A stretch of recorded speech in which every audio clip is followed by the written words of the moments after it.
gaseous state. இந்த unit தான் பார்க்க போறோம். இந்த யூனிட் ஃபுல்லாமே என்ன பார்க்க போறோம் அப்படின்னாக்கா we are going to study about the physical properties and behavior of the gases. gases உடைய physical property பத்தியும் அதனுடைய behavior பத்தி தான் இந்த யூனிட் ஃபுல்லாமே பார்க்க போறோம். இப்போ நம்மளால சாப்பாடு இல்லாம எவ்வளவு நாளைக்கு வாழ முடியும்? கிட்டத்தட்ட 40 days மேல வரைக்கும் உயிரோட இருந்திருக்காங்க. 40 days மேல வரைக்கும் உயிரோட உண்ணாவிரதம் இருக்கிறாங்க இல்லையா? அந்த மாதிரி பொட்டி ஸ்ரீராமுலு அப்படிங்கிறவரு கிட்டத்தட்ட 47 நாள் 48 நாளோ சாப்பிடாம இருந்திருக்காரு. ஆந்திராவில் தமிழ்நாட்டை பிரிக்கணும்னு சொல்லிட்டு உண்ணாவிரதம் இருந்தார். அவ்வளவு நாள் உயிரோட இருக்க முடியும் சாப்பிடாம தண்ணி மட்டும் குடிச்சிட்டு இருந்தாங்க அப்படின்னாக்கா கிட்டத்தட்ட அவங்களுடைய பாடி கண்டிஷனை பொறுத்து மினிமம் 30 to 40 days உயிரோட இருக்க முடியும். தண்ணி இல்லாம எத்தனை நாளைக்கு இருக்க முடியும்? சில நாட்கள் மட்டும் இருக்கலாம், 2 நாள் அல்லது 3 நாட்கள் இருக்கலாம். ஆனா காற்று இல்லாம எத்தனை நாளைக்கு இருக்க முடியும்?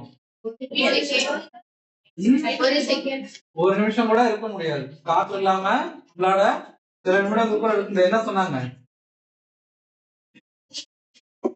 என்னமா சொன்னாங்க? யார பாத்தீங்க? சாட்டர்டே லீவ் எடுக்கிறத அவாய்ட் பண்ணுங்க. செகண்ட் வீக் இது. சனிக்கிழமை வந்துச்சுன்னா எல்லாரும் ஒரே மாதிரி தலைவலி, ஜுரம், காய்ச்சல், வயிற்று வலி வந்துருது. சரி, ஓகே. ஏர் அப்படிங்கிறது அந்த அளவுக்கு ரொம்ப ரொம்ப முக்கியமான ஒண்ணு. நம்மள சுத்தியுமே எப்பவுமே என்ன இருக்கு? ஏர் அட்மாஸ்பியர் தான் இருக்கு இல்லையா? அதை பத்தி நம்ம இந்த யூனிட்ல படிக்க போறோம். இப்ப இதுல நம்ம பீரியாடிக் டேபிள்ல 118 எலிமெண்ட்ஸ் இருக்குல்ல. Out of these 118 elements only 11 elements are in gaseous state.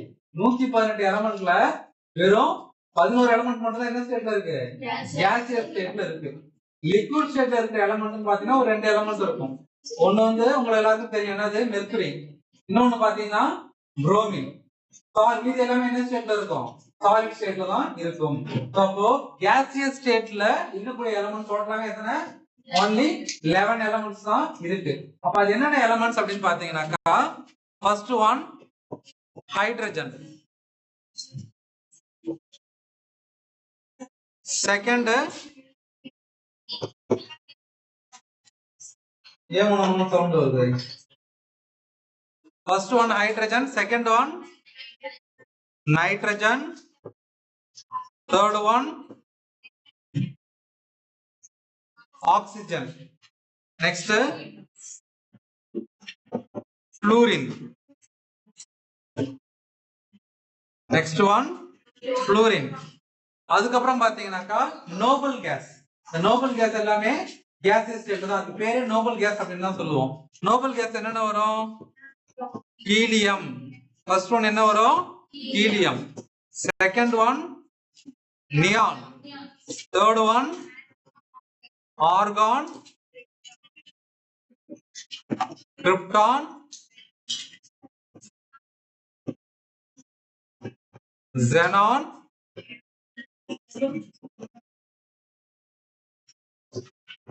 radon.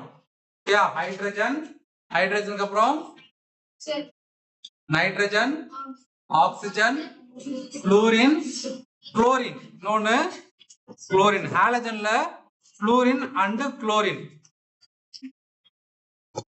இது எல்லாமே gaseous stateல இருக்குது. பீரியாடிக் டேபிள்ல இருக்கிற gaseous stateல இருக்கிற 11 elements எவ்வளவுதான். சோ சிம்பிளா ஞாபகம் வச்சுக்கணும்னா நோபல் கேஸ்ல மொத்தம் எத்தனை எலிமெண்ட்ஸ் வருது? 1 2 3 4 5 elements. Sorry 6 elements. ஹீலியத்துல இருந்து 6 elements வருது. நோபல் கேஸ்ல எத்தனை எலிமெண்ட்? 6 elements.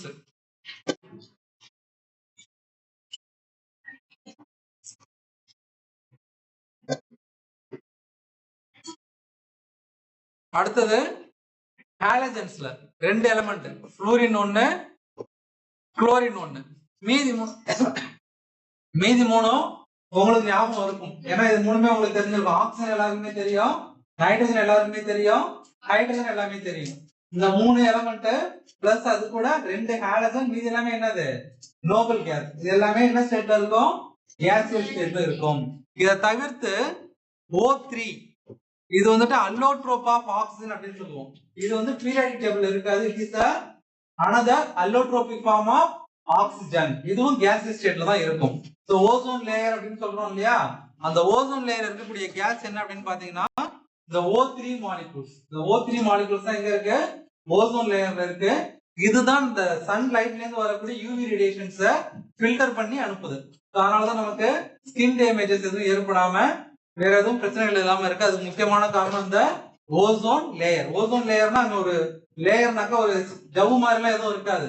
அந்த இடத்துல இருக்கக்கூடிய அட்மாஸ்பியர்ல இந்த O3 கான்சென்ட்ரேஷன் அதிகமா இருக்கும்.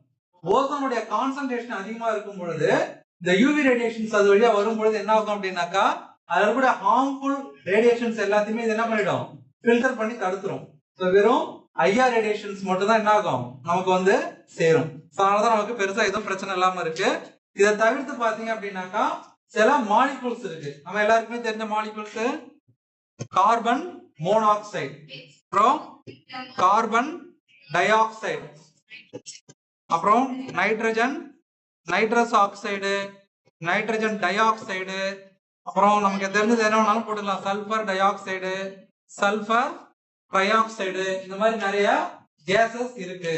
இப்போ இது எல்லாமே பாத்தீங்கன்னா எங்க இருந்து வெளில வரும்னு பாத்தீங்கன்னா இந்த நைட்ரஸ் ஆக்சைடை தவிர மோஸ்ட்லி எல்லாமே பாத்தீங்கன்னா ஃபாசில் ஃபியூவலை எரிக்கும் பொழுது வெளில வரக்கூடியது. ஃபாசில் ஃபியூவல்னா என்னது, பெட்ரோல், டீசல், கெரோசின், கோல், இதெல்லாம் ஃபாசில் ஃபியூவல் அப்படின்னு சொல்லுவோம்.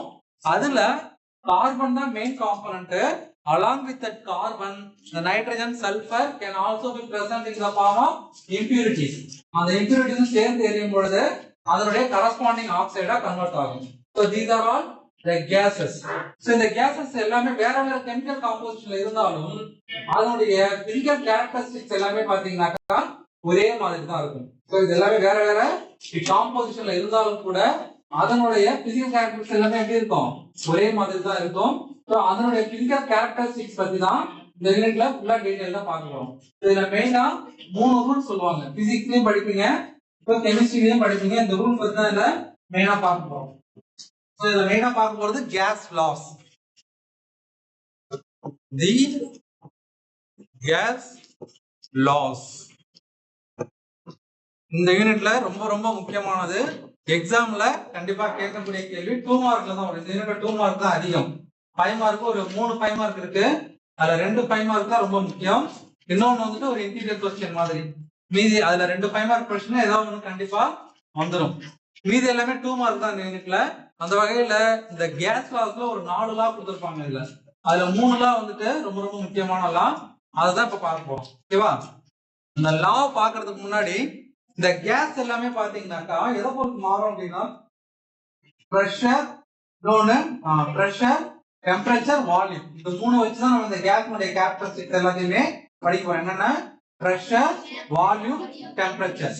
இந்த பிரஷரும் வால்யூமும் டெம்பரேச்சர் அப்படிங்கிற ஃபங்க்ஷனை பொறுத்து வேரி ஆகும். அப்படின்னு என்ன அர்த்தம்னா நீங்க டெம்பரேச்சரை வேரி பண்ணும் பொழுது பிரஷர்ல என்ன சேஞ்ச் ஏற்படுது, இன்க்ரீஸ் ஆகுதா டிக்ரீஸ் ஆகுதா. அது மாதிரி டெம்பரேச்சர் இன்க்ரீஸ் பண்ணும் பொழுது வால்யூம் இன்க்ரீஸ் ஆகுதா டிக்ரீஸ் ஆகுதா. அப்ப டெம்பரேச்சர் ஒரு ஃபங்க்ஷனா வச்சுக்கிட்டு இந்த வால்யூமையும் பிரஷரையும் இந்த கேஸுக்கு எப்படி சேஞ்ச் ஆகுது அப்படிங்கறத படிக்க போறோம். சரியா?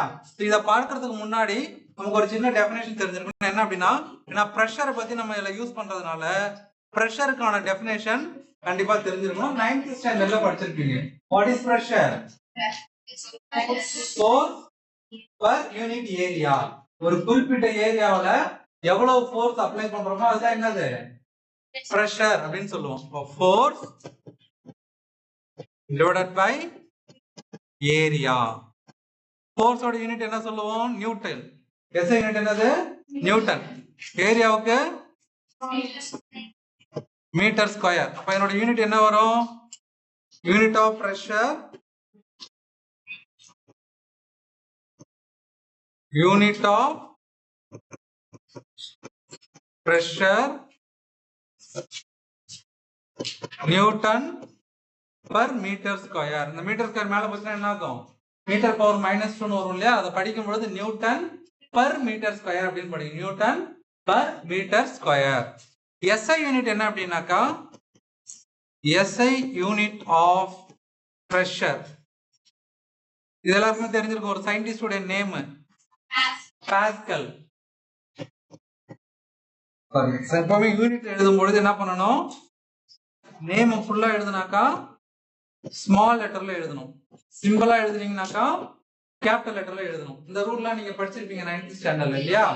என்னப்பா PA PA Pascal PA first letter capital லெட்டர்லயும் செகண்ட் லெட்டர் ஸ்மால் லெட்டர்லயும் இருக்கணும். சரியா? இதான் வந்துட்டு இதனுடைய யூனிட். இது வந்து 1 மார்க்ல கேட்பாங்க, ஞாபகம் வச்சுக்கோங்க. ஓகேவா? சோ இப்போ என்ன பார்த்துட்டோம், கேஸ்ல பார்க்கல இன்னும். அதுக்கு முன்னாடி அதுக்கு தேவையான ஒரே ஒரு டெஃபினேஷன் மட்டும் பார்த்துக்கிறோம். ஏன்னா பிரஷர் அப்படிங்கிறது நமக்கு தெரியணும். பிரஷர் அப்படின்னா என்னன்னு தெரியல, பிரஷர் வச்சு என்ன பண்ண போறோம், இந்த கேஸ்னுடைய ப்ராப்பர்ட்டிஸ் எல்லாம் ஸ்டடி பண்ண போறோம். அதனால பிரஷர் அப்படின்னா என்னங்கிறது தெரியணும். டெம்பரேச்சர் அப்படின்னா தெரியும் இல்லையா? டெம்பரேச்சர் அப்படிங்கிறது என்னது, டெம்பரேச்சர்னா தெரியும் இல்லையா? ஹீட்டும் டெம்பரேச்சரும் ஒண்ணா வேற வேறயா? ரெண்டும் வேற வேற. ஹீட் அப்படிங்கிறது வேற, டெம்பரேச்சர் அப்படிங்கிறது வேற. ஹீட் அப்படிங்கிறது இட் இஸ் எனர்ஜி. டெம்பரேச்சர் அப்படிங்கிறது ஆவரேஜ் கைனடிக் எனர்ஜி. ஒரு சப்ஸ்டன்ஸ்ல ஆவரேஜா அந்த மாலிகுலுடைய கைனடிக் எனர்ஜி எவ்வளவு இருக்கு அப்படின்னு சொல்றதா என்னது, டெம்பரேச்சர் அப்படின்னு சொல்லுவோம். சரியா? ஸோ டெம்பரேச்சர் ஹீட் ரெண்டும் வேற வேற. சரியா? அப்ப டெம்பரேச்சர் அப்படின்னா என்ன தெரியுது இல்லையா? டெம்பரேச்சர் அப்படிங்கிறது average kinetic energy of the molecule. வால்யூம்னா எல்லாருக்குமே தெரியும் இல்லையா? எவ்வளவு ஸ்பேஸ் ஆக்குபை பண்ணுது அப்படிங்கறது என்னது, வால்யூம். அந்த ரெண்டும் நமக்கு தெரியும். பிரஷர் தான் தெரியாதுன்றதுனால அதனுடைய டெஃபினிஷன் மட்டும் பார்த்திருக்கோம். இப்போ ஃபர்ஸ்ட் லா என்ன பார்க்க போறோம் அப்படின்னாக்கா பாயில்ஸ் லா. ரொம்ப ரொம்ப முக்கியமான ஒரு லா. ஃபர்ஸ்ட் லா என்ன யூஸ் பண்ணிக்க போறோம், பாயில்ஸ் லா. சோ அந்த பாயில்ஸ் லால பாயில் அப்படிங்கறவர் என்ன பண்றாரு, ஒரு எக்ஸ்பெரிமெண்ட் பண்றாரு. அந்த எக்ஸ்பெரிமெண்ட் பண்றதுக்கு அவர் என்ன எடுத்துக்கிறாருன்னா, இந்த மாதிரி யூ ஷேப்ல ஒரு கிளாஸ் டியூப் எடுத்துக்கிறாரு. இந்த மாதிரி 3 கிளாஸ் டியூப் எடுத்துக்கிறாரு.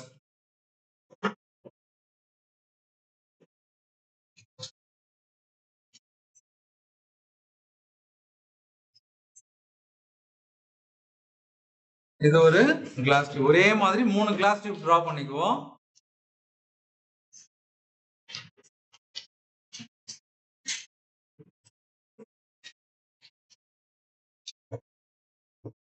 இதுல ஒரு எண்டு வந்து க்ளோஸ் ஆயிருக்கும், ஒரு எண்டு மட்டும் தான் எப்படி இருக்கும், ஓபன்ல இருக்கும். சரியா?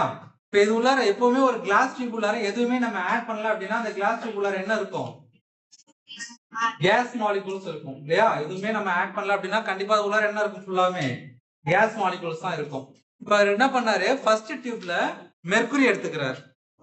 மெர்க்குரி லிக்விட் ஸ்டேட்ல தான் இருக்கும் இல்லையா? தெர்மோமீட்டர்ல எப்போ நம்ம என்ன யூஸ் பண்ணுவோம், மெர்க்குரி தான் யூஸ் பண்றோம். அந்த மெர்க்குரி எடுத்துக்கிறாரு.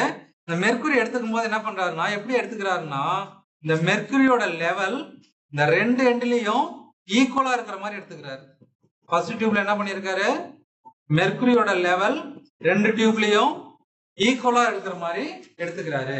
இப்ப இந்த மாதிரி மெர்க்குரி லெவல் 2 டியூப்லயும் ஈக்குவலா இருந்துச்சு அப்படின்னா இதோட பிரஷர் எவ்வளவுன்னு வச்சுக்கிறாங்கன்னா 1 அட்மாஸ்பியர்.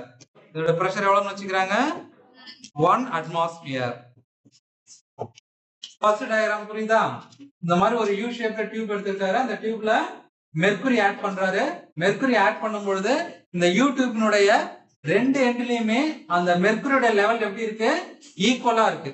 இப்போ இந்த மீதி இடத்துல இந்த ஸ்பேஸ் இருக்குல்ல, இதுல மீதி என்ன இருக்கும், இந்த இடத்துல கேஸ் மாலிகுல். அதாவது இங்க இருந்த இந்த மெர்க்குரியை ஊத்தும் பொழுது இதுல இருந்த கேஸ் மாலிகுல்ஸ் எல்லாமே என்ன ஆகும், அப்படியே வந்து இந்த இடத்துல கேதர் ஆயிடும். அதாவது அதனுடைய வால்யூம் என்ன ஆகிட்டே வருது, குறைஞ்சிக்கிட்டே வருது. ஏன் குறையுது அப்படின்னா இந்த மெர்க்குரி கொடுக்குற பிரஷர்னால இந்த கேஸ் மாலிகுலுடைய வால்யூம் என்ன ஆகிட்டே வருது, குறைஞ்சிக்கிட்டே வருது. ஓகேவா? அப்போ இவர் கொடுக்குற பிரஷர், இந்த கேஸ் மாலிகுலுக்கு பிரஷர் எப்படி கொடுக்குறாரு அப்படின்னா இந்த 2 எண்ட்லயும் மெர்க்குரியோட லெவல் ஈக்குவலா இருக்கிற மாதிரி பிரஷர் கொடுக்குறாரு. இப்போ இதுல இருந்து இது வரைக்கும் உள்ள வால்யூம் ஒரு 10 மில்லிமீட்டர் கியூப் அப்படின்னு வச்சுக்குவோம். இதுல இருந்து இது வரைக்கும் உள்ள வால்யூம் எவ்வளவு, 10 மில்லிமீட்டர் கியூப். அடுத்து என்ன பண்றாருன்னா இந்த கேஸ் வால்யூம் இதுல 50% குறையிற மாதிரி மெர்க்குரி இன்னும் கொஞ்சம் ஆட் பண்றாரு. அப்ப மெர்க்குரி ஆட் பண்ணும்போது பிரஷர் என்ன ஆகும், இன்னும் இன்க்ரீஸ் ஆகும்ல. அப்ப மெர்க்குரி எது வரைக்கும் ஆட் பண்றாரு அப்படின்னா இந்த வால்யூம் பாதியா குறையிற வரைக்கும் ஆட் பண்றாரு. அப்ப இங்க 10 மில்லிமீட்டர் கியூப் இருக்குன்னா இங்க எவ்வளவு வர வரைக்கும் ஆட் பண்றாரு, 5 மில்லிமீட்டர் வர வரைக்கும் ஆட் பண்றாரு. இப்ப இங்க கேஸோட வால்யூம் எவ்வளவு வரணும், 5 மில்லிமீட்டர் கியூப். அப்போ இங்க மெர்க்குரிய அதிகமா ஆட் பண்றாரு. அப்ப மெர்க்குரியோட லெவல் இங்க ஈவனா இருக்காது. ஏற்கனவே இந்த இடத்துல இருந்துச்சு. இப்ப மெர்க்குரியோட லெவல் என்ன இருக்கு, இன்னும் கொஞ்சம் அதிகமா இருக்கும். அப்ப இந்த பிரஷர் எவ்வளவுன்னு எப்படி கண்டுபிடிக்கிறாங்கன்னா, இந்த மெர்க்குரியோட லெவலுடைய டிஃபரன்ஸ் தான் என்னது அங்க பிரஷரா மெஷர் பண்றாங்க. ஏற்கனவே பிரஷர் இந்த மெர்க்குரியோட லெவல் இந்த இடத்துல இருந்துச்சு. இப்போ இந்த ஹைட்டுக்கு இன்க்ரீஸ் ஆயிருக்கு. ஏற்கனவே இந்த இடத்துல இருந்தது இவ்வளவு ஹைட்டுக்கு இன்க்ரீஸ் ஆயிருக்கு இல்லையா? அப்ப இந்த டிஃபரன்ஸ் எவ்வளவோ அதுதான் அதோடைய பிரஷர். மெர்க்குரியோட லெவல் தான் என்னது, அந்த கேஸுக்கு அப்ளை பண்ணக்கூடிய பிரஷர் அப்படின்னு சொல்றாங்க. அப்ப இந்த பிரஷரோட வேல்யூ எவ்வளவு வருதுன்னாக்கா 760 மில்லிமீட்டர். இதோட அளவு எவ்வளவு, 760 மில்லிமீட்டர். இப்போ பிரஷரை இந்த மில்லிமீட்டர் எந்த யூனிட்ல சொல்லுவாங்க, இதுல மில்லிமீட்டர்ல தான் சொல்லுவாங்க. நீங்க டாக்டர் ஸ்பிக்மோமீட்டர் வச்சு பார்ப்பாங்கல்ல, பழைய மிஷின்ல ஸ்பிக்மோமீட்டர் சொல்லுவாங்க இல்லையா? அதுல பாத்தீங்கன்னா ரீடிங் எதுல எழுதிருப்பாங்க, மில்லிமீட்டர்ல தான் எழுதிருப்பாங்க. நமக்கு பிரஷர் மெஷர் பண்றாங்கல்ல, நமக்கு மெஷர் பண்ணக்கூடிய பிரஷர்ல எந்த யூனிட்ல இருக்கும், மில்லிமீட்டர்ல தான் இருக்கும். அப்ப அந்த மில்லிமீட்டர்ங்கிற டிஃபரன்ஸ் என்னன்னா, மெர்க்குரியோட லெவல்ல எவ்வளவு டிஃபரன்ஸ் இருக்கு அப்படிங்கறது தான் நமக்கு பிரஷரா கொடுக்குறாங்க. சரியா? அப்ப அந்த டிஃபரன்ஸ் 760 மில்லிமீட்டரா இருந்தா அந்த பிரஷர் எவ்வளவு வச்சுக்கணும், 1 அட்மாஸ்பியர். அது 2 மடங்கா இருந்துச்சுன்னா 2 அட்மாஸ்பியர். ஒருவேளை அதுல பாதி இருந்துச்சுனாக்கா 0.5 அட்மாஸ்பியர். புரியுதா? அப்போ இந்த இடத்துல பிரஷர் அப்படிங்கிறது என்னன்னாக்கா, இந்த டிஃபரன்ஸ் இன் மெர்க்குரி லெவல். ஆரம்பத்துல 1 அட்மாஸ்பியர் பிரஷர் இருக்கும்போது மெர்க்குரி லெவல் எவ்வளவு இருந்துச்சு, அடுத்ததா நீங்க இந்த வால்யூம் பாதியா குறையறதுக்கு எவ்வளவு மெர்க்குரி ஆட் பண்ணீங்க, இந்த ரெண்டுக்கும் உள்ள டிஃபரன்ஸ் தான் என்னது, இதோட பிரஷர். அடுத்து என்ன பண்றாங்க, மறுபடி இங்க 5 மில்லிமீட்டர் கியூப் இருக்குல்ல, இதுல பாதியா குறைகிற அளவுக்கு பிரஷர் ஆட் பண்றாரு. அப்ப இது எவ்வளவு வரும், 2.5 மில்லிமீட்டர் கியூப் வருமா? அப்ப 5ல பாதி எவ்வளவு, 2.5 மில்லிமீட்டர் கியூப். அப்ப நான் இங்க எவ்வளவு பிரஷர் கொடுக்க வேண்டியிருக்கும், இப்ப மெர்க்குரியோட டிஃபரன்ஸ் எவ்வளவு இருக்குன்னு எதிர்பார்க்கறீங்க. இப்ப இதோட வால்யூம் பாதியா குறைக்கிறதுக்கு எவ்வளவு அப்ளை பண்ணோம், 760 மில்லிமீட்டர். அதே மாதிரி இந்த வால்யூம் பாதியா குறைக்கிறதுக்கு எவ்வளவு தேவைப்படும், அதே 760 மில்லிமீட்டர் தான் தேவைப்படும். அப்போ ஆல்ரெடி இங்க ஈவனா இருந்துச்சு, 1 அட்மாஸ்பியர் குறைக்கிறதுக்கு ஒரு 760 மில்லிமீட்டர் ஆட் பண்ணிருந்தோம். இப்ப மறுபடியும் அதுலயும் பாதியா குறைக்கிறதுக்கு என்ன பண்றோம், இன்னொரு 760 மில்லிமீட்டர் ஆட் பண்றோம். இங்க ஒரு 760 மில்லிமீட்டர் ஆட் பண்றோம். அப்ப டோட்டலா எவ்வளவு வரும், 760 plus 760 1520 மில்லிமீட்டர். அப்ப இது எத்தனை அட்மாஸ்பியர் பிரஷர், 760 னா 1 அட்மாஸ்பியர் பிரஷர், 1520 நாக்கா 2 அட்மாஸ்பியர் பிரஷர். அப்ப இது 1 அட்மாஸ்பியர் சாரி பிரஷர், இது 2 அட்மாஸ்பியர் பிரஷர். இது புரியுதா உங்களுக்கு? மெர்க்குரி லெவலை யூஸ் பண்ணி தான் என்ன பண்றோம், பிரஷரை நம்ம மெஷர் பண்றோம். ஓகேவா? அப்ப அந்த பிரஷர்ங்கிறது என்னது, மெர்க்குரியினுடைய லெவல்ல இருக்கக்கூடிய டிஃபரன்ஸ் தான் என்னவா சொல்றோம், பிரஷர் அப்படின்னு சொல்றோம். 1 அட்மாஸ்பியர்னா அந்த டிஃபரன்ஸ் எவ்வளவு இருக்கணும், 760 மில்லிமீட்டர். 2 அட்மாஸ்பியர்னா 1520. 0.5 அட்மாஸ்பியர்னாக்கா 760 ல பாதி எவ்வளவு வரும், 330 வரும். 750 எவ்வளவு வரும், 700 350, 380 வரும். எவ்வளவு, 380 மில்லிமீட்டர். 0.5 அட்மாஸ்பியர் எவ்வளவு வரும், 380 மில்லிமீட்டர். இதுல முக்கியமான ஞாபகம் வச்சுக்க வேண்டிய பாயிண்ட் என்னன்னா, 1 அட்மாஸ்பியர் பிரஷர்ங்கிறது எவ்வளவு, 760 மில்லிமீட்டர். இதுதான் ஞாபகம் வச்சுக்க வேண்டிய பாயிண்ட். இதுல இருந்து இந்த பாயில் என்ன கன்க்ளூஷனுக்கு வராரு அப்படின்னா, எந்த கேஸா இருந்தாலும் சரி பிரஷர் இன்க்ரீஸ் ஆகும் பொழுது வால்யூம் என்ன ஆகுது, டிக்ரீஸ் ஆகுது. அவர் என்ன சொல்றாரு, at the given temperature, at the given temperature temperature மாறக்கூடாது. இந்த 3 எக்ஸ்பெரிமெண்ட்டும் செய்யும்போது டெம்பரேச்சர் எப்படி இருக்கணும், சேமா தான் இருக்கணும். at the given temperature the volume is inversely proportional to pressure. Volume is inversely proportional to pressure அப்படின்னு சொல்றாரு. ஓகேவா? அது எப்படி இதெல்லாம் சென்டென்ஸா எழுதும் பொழுது, at a given temperature, இத மட்டும் எழுதிக்கோங்க. A given temperature the volume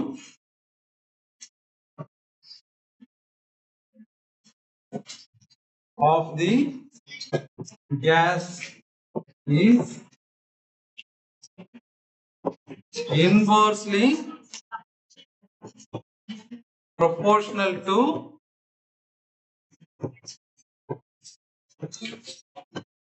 pressure.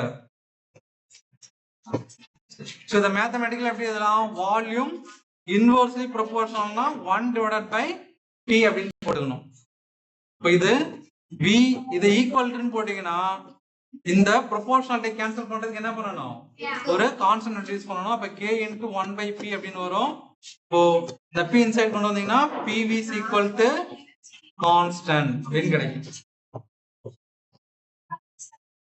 இந்த டெஃபினேஷன் தான் ரொம்ப ரொம்ப ரொம்ப முக்கியமான டெஃபினேஷன். எல்லா எக்ஸாம்லயுமே இந்த டெஃபினேஷன் கேட்பாங்க, ஞாபகம் வச்சுக்கோங்க.